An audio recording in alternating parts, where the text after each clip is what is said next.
ఓం శ్రీ మాత్రే నమః. నమస్కారం అండి. వ్యాపారస్తులు, చదువురాని అబ్బాయిలు, చదువురాని అమ్మాయిలు, తర్వాత మనకు జ్ఞాపక శక్తి లేదనుకునే వాళ్ళు, తర్వాత మనకి ఎలర్జీ ప్రాబ్లమ్స్ ఉన్న వాళ్ళు, బుధ కటాక్షం కావాలనుకునే వాళ్ళు, మైండ్ షార్ప్నెస్ ఉండాలి అనుకునే వాళ్ళు, డాక్టర్లు ప్రతి ఒక్కరూ ఈ మరకత మాల అనేది వేసుకోండి. దీనివల్ల మీకు బుధ కటాక్షం అనేది ఉంటుంది.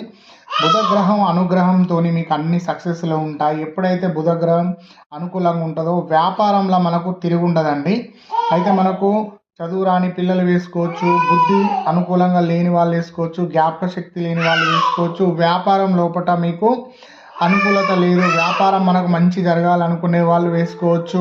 తర్వాత మనకు బుధ కటాక్షం కావాలనుకునే వాళ్ళు వేసుకోవచ్చు. జాతక చక్రంలో బుధుడు నీచ స్థానంలో ఉన్న పాపగ్రహాలతో ఉన్నా కూడా బుధునికి సంబంధించిన మాల వేసుకోవచ్చు వేసుకోవచ్చు అండి.